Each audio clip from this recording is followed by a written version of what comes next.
Good morning. Good morning.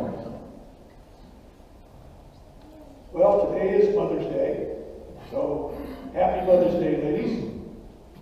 Hopefully you enjoyed the videos. We still have one more yet at the end of the announcements. Well, the Mother's Day deserves a Mother's Day sermon. What do you think? And so this morning I want us to look at a special mother from the Bible. Mary, Jesus' mom. I want us to look at how Jesus' mom, Mary, was mom before Jesus' ministry, during Jesus' ministry, and after Jesus' ministry. It is very obvious that Mary was specially chosen over every other woman in the world to be Jesus' mom. Not just every other woman at the time that Jesus was born, but also every other woman ever from the beginning of creation until now. Mary was specially chosen. She must have had special qualities. We see some of those qualities in Luke chapter 1, verse 28. It says that she was the favored one. Mary refers to herself in Luke 1:38 as the servant of the Lord. So I want us to look and see what we can learn from Jesus' mom. At the birth of Jesus, we see in Luke chapter 2, verse 19, where Luke records for us, but Mary treasured up all these things, pondering them in her heart. Mary had seen all that had taken place, starting with Gabriel, the angel Gabriel showing up to her, telling her that as a virgin she was going to bear a son, and his son was to be named Jesus. And now, just moments before that verse was written, recorded at the time, that the shepherds had just been visited. And she hears the stories of how the angels showed up to the shepherds and announced the birth of the Savior, and that they were to look for a baby wrapped in swaddling clothes but laying in a manger. And Mary stored away in a way and thought it over. On the screen is a larger picture of this. It's an ugly gorilla. I made this for my mom. I think I was 8 years old. It looks like a horse, but I'm telling you, it's a gorilla. I made it. I also painted it. I'm not sure I quite understood the color combinations when I painted it. Why am I holding this? Something that I made, this ugly gorilla that I made at 8 years of age. That was a lot of years ago. I have this because my mother treasured and stored this away. She stored it on her desk, on her dresser, and it stayed there until she died. And then I was able to get it, and I put it in my armoire, and it stays in a special spot on my armoire. It's still an ugly gorilla, but it meant the world to my mother. At age 12, Jesus, following the example of his parents, every year went down to Jerusalem. But this specific year, at age 12, he does something different. When the caravan returns back to Nazareth, he stays behind. He has a job to do in his mind. And we run into the story of Luke chapter 2, verse 48, and it says, when his parents saw him, they were astonished. And his mother said to him, son, why have you treated us so? Behold, your father and I have been searching for you in great distress. They'd probably been looking for about 4 days. There was a They thought he was playing with the other kids. Then the caravan had taken off, and then they had to turn around and come back, and then they spent about a day looking for him, and they found him in the temple. And Jesus' response was kind of matter of fact, kind of not as something a mom wants to hear, but said, "Hey, Mom, I'm about my Father's business."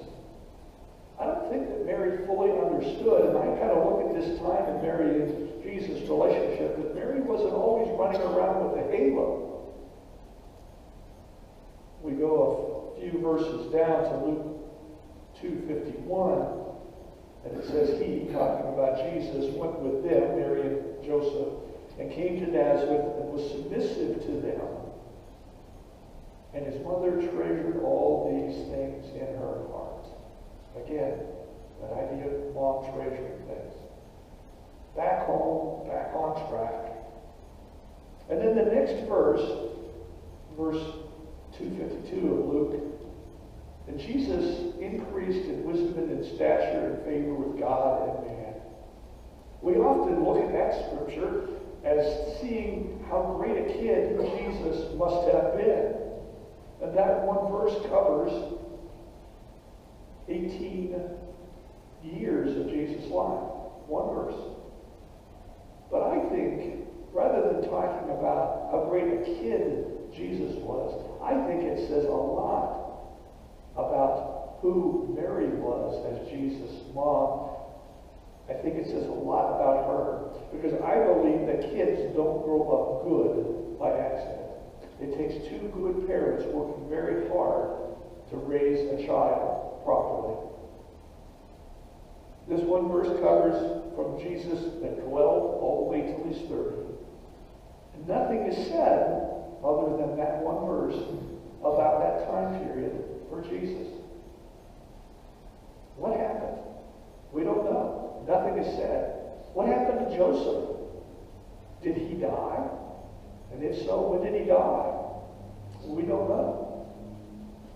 But at some point in time, Mary is the one who raises Jesus by herself. My dad died suddenly and without warning of a massive heart attack at the age of 41. I was 16. I was the oldest. My mom had to pick up the slack. She had to be father and mother to me, my younger sister, and my younger brother. A note here to dads. You guys do a lot in raising your children. But there is something special about a mom. I once heard a comedian talking about the fact that fathers teach the children, boys and girls, sports.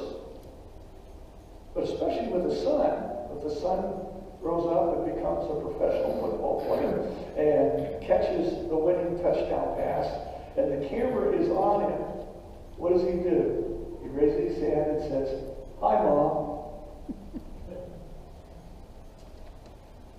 It was it was Mary who got Jesus' ministry started. If you think about it. Go to John chapter 2, verses 1 through 5. It says, on the third day there was a wedding at Cana in Galilee. And the mother of Jesus was there. Jesus also was invited to the wedding with his disciples. When the wine ran out, the mother of Jesus said to him, "They have no wine." And Jesus said to her, "Woman, what does this have to do with me? My hour is not yet come." His mother said to the servants, "Do whatever he tells you. Do whatever he tells you." Did it sound like she was listening to anything that her son said to her? A special mom knows the capabilities of her children. I'm not sure if Mary expected a miracle, but she knew that Jesus was capable to help. Did you know that Mary traveled with Jesus and the disciples? In John chapter 2, verse 12, after this, talking about the wedding, Jesus, went down to Capernaum with his mother and his brothers and his disciples, and they stayed there a few days. I don't know how long Mary actually traveled with Jesus from place to place, but at least was for a little while. But I want to move on to something else.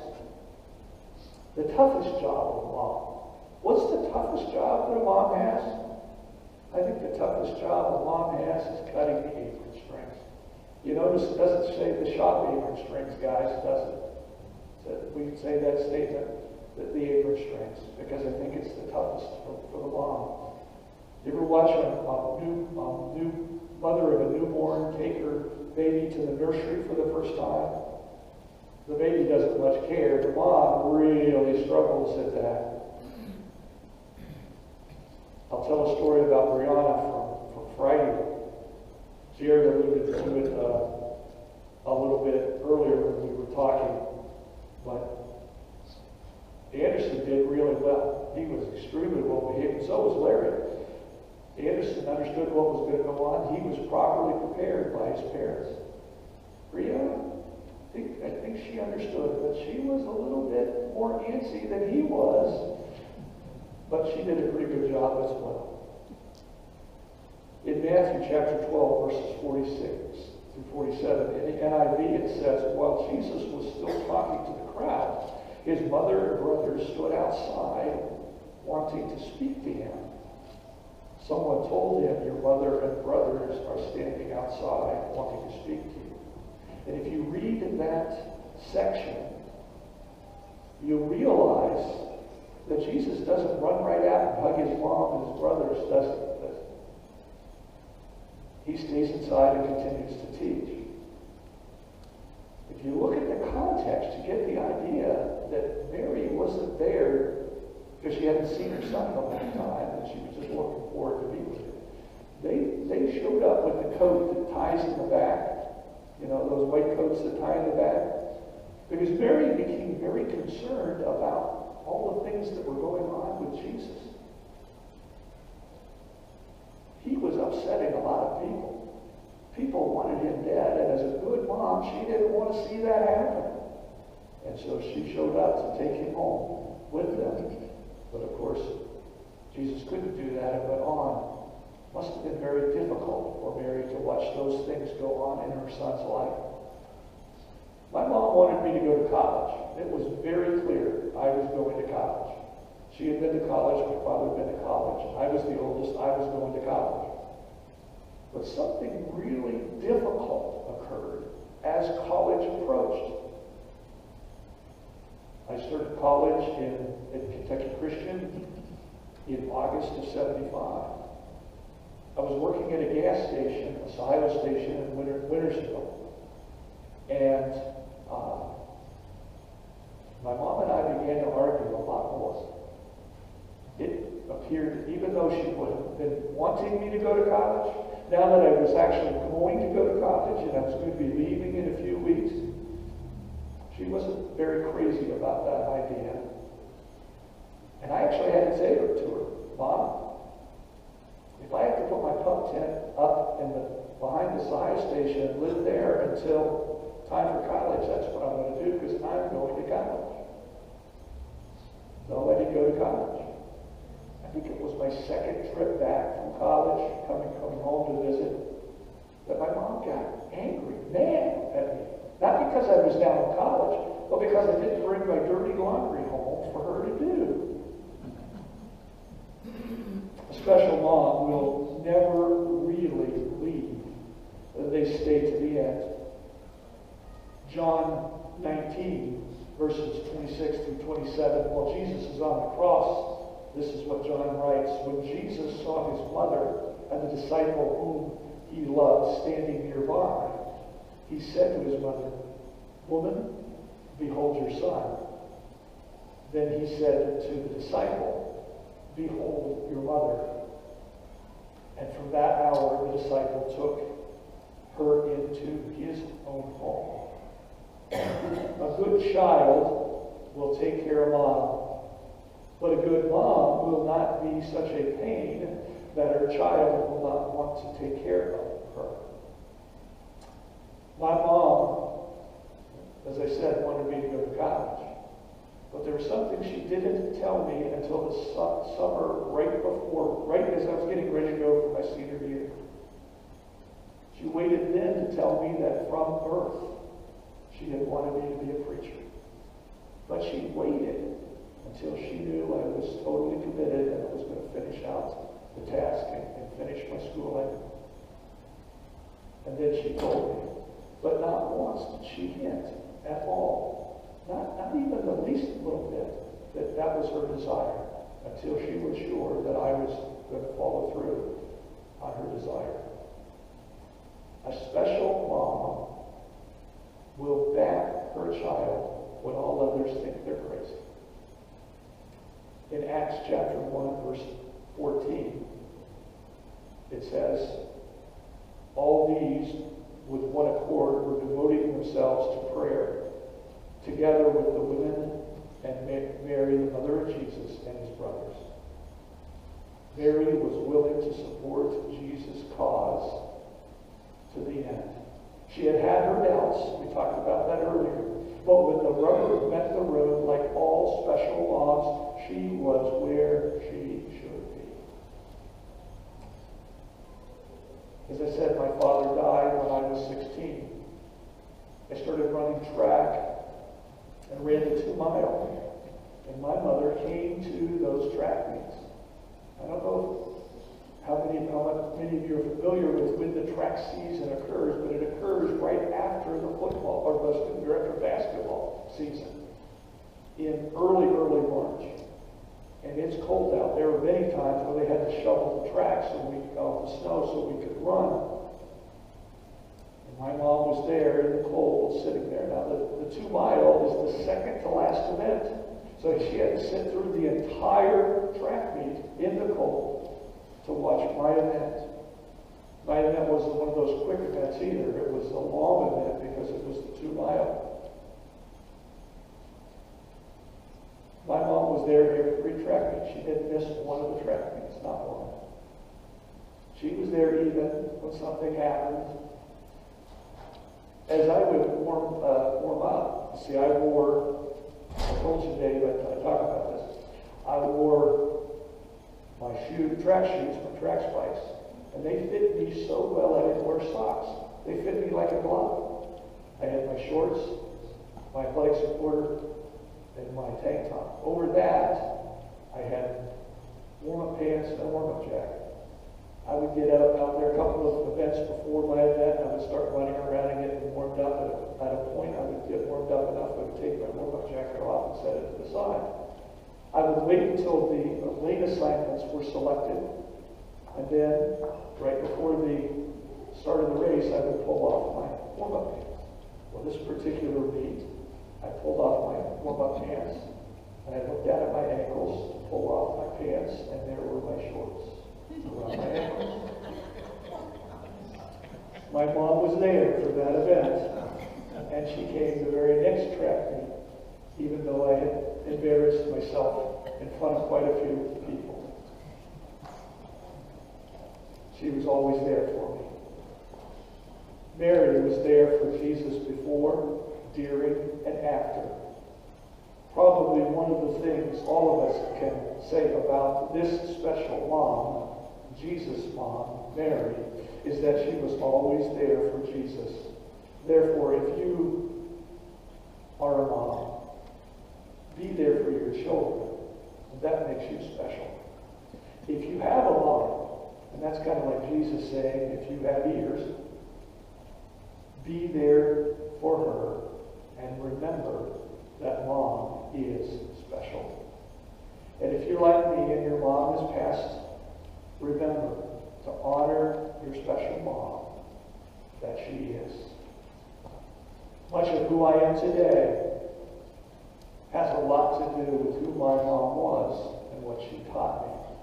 And hopefully we have learned something that we can use to be a better parent and a better person. After my dad died, my special mom did her best But thankfully, our church family stepped up. I'm not sure where I would be today without the strength of my special mom and the strength of the men and women who were there for my family. The church is a family. Let's have a great week as the GCC family, loving God and loving people. Let's stand, let's sing. Come, if you have a decision.